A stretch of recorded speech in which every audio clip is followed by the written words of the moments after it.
at kanto ng Pilipinas at nandito sa isang bansa. So, dito ay dadakot po tayo sa ating po na komento, salita at kung ano-ano po. So, sa ating po panahon ay alam po natin na nasa po ay nasa tayo dahil issue na ito po ay kasalukuyan po na nangyayari dahil po sa inilalabas ng TNT na hulihin ito si Pastor Antonio Quinaloy doon po sa kanilang pinaroroonan.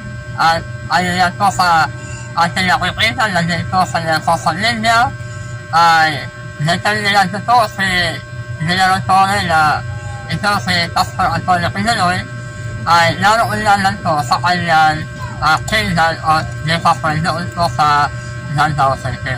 So nakikita po natin yung kung paano po ang pagtalipan ay halos doon kung saan po nasa kalawak po yan, nasa 30 hektarya ay hindi po nila nahanap. Pero ayon po kay General Torre ay nag-detect na daw po nila kung nasaan ito si Pastor Antonio Quinaloy. Ayon po sa kanila ay nandoon lang daw po na nagtatalo sa pinakailalim o yung tunnel. Kaya po, ayan, nakita po natin. Gusto nila ita kasi.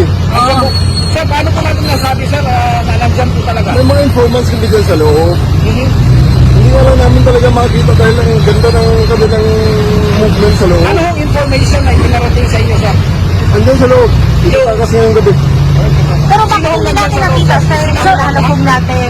Nilalbantayan ni General Torre, kaya noon lakas ng TNT ay halos ito to ay itinalagyan para to kulkunin ang doon compound ng kingdom o department. Pero sa naranin po na komento na atin po nakikita sa social media ay talaga ang nangyayari, itong ginagawa ni General Torre ay hindi nakatao at hindi tala. Una-una ay dahil po siguro sa kanilang narahas na kanilang tarpilos, naghalat ang kanilang paraan tila na hindi ito narahas. Pero yung kanilang pagkakagawa, ayon po sa mga tao, sa mga nakakasaksi, tila napakarahas. At halos nilagyan nila noon na nalalayan at meron kaya po sa niya po ng ito to ay talaga nakaroon pa po na tensyon, nagatuhan at kung ano-ano po. So yan po na nakikita po nila yun sa inyong sa inyong screen. Ito po ay isa lang na pangyayari po na nagdadala po na yun dito po sa Lanao City. At kung ating sila po na kalagayan ay ilan po ng nagdadatas at legislador ay hindi po sa lasang ayon dito po sa ginawa ni General Torre na tanhuli o tandaki sa tapat yung kanyang paraan ay talagang halos lahat ng TNT ay hilakot yan at ito po ay dinala doon sa Lanao City. So sa dalawang dahil po ang kanyang pinahirata, ito po yung una-una yung po na yung lendro na Kingdom o Jesus Christ at naging po sa halay ng Katolikan natin dito ang kanilang ginawang pagpapahirat. Yan, nakikita pa niyo na lutong, tuyat at talon yung pang dinadalas na ating nila Katoliko. Kaya po, nandito ang ginawang pagpapahirat po ni General Torre na yung kanilang aksyon and determination dito sa nahuli ito si Dr. Antonio Quinaloy. So, hindi natin alam kung saan ito na ang talong proseso na hulihin ang isang criminal. Pero sa atin po, paano lang, kahit po tayo ay hindi police at hindi tayo attorney, pero alam po natin kung saan ito lahat isagawa yung tamang paraan po ng panhuhuli na ito po ay dapat nakaalalalan sa proseso ng data. Una-una, kung saan ang tao ay lalo kasalanan at ito po ay lalo walang atari, hanggang doon lang to.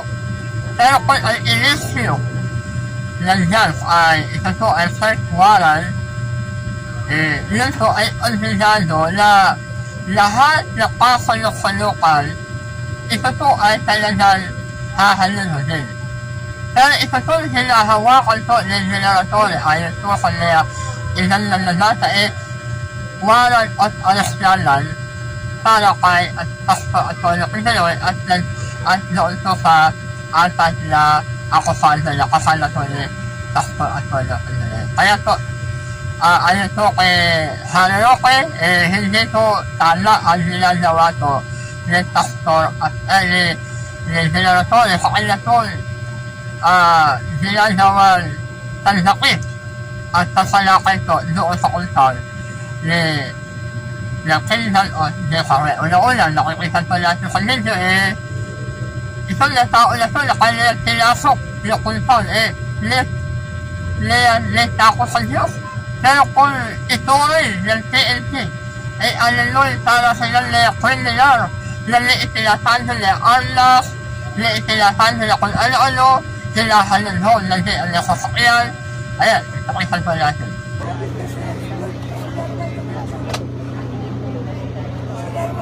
Ganun po nila sinatrato, ito nila Kinsan at Desare.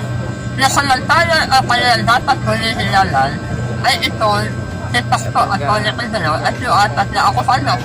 Pero bakit po?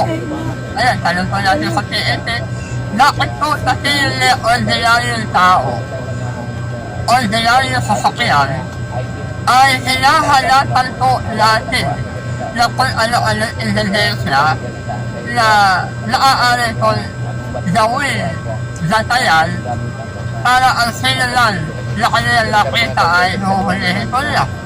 Kaya ito na ay tanong paraan na sa talhuli ko na tatito ang nalalahinik na taon-layan sila ko ay ating halatan na kung ano-ano. Kaya ito ay isa na nakatalunan dito po sa ating katalisan. So, sana po ay isa to ay utililan to at nawa to ay nakaroon po ng lunas o kung ano na to ang sana po na ating gawin. At kasi minsan ang nangyayari po kasi sa atin ngayon sa Nasang Pilipinas, ang paano sila huhulihin, lahat ay inadalay. So, dapat po hindi gano'n.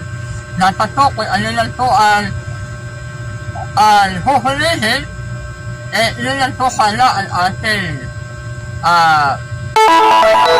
gawin po.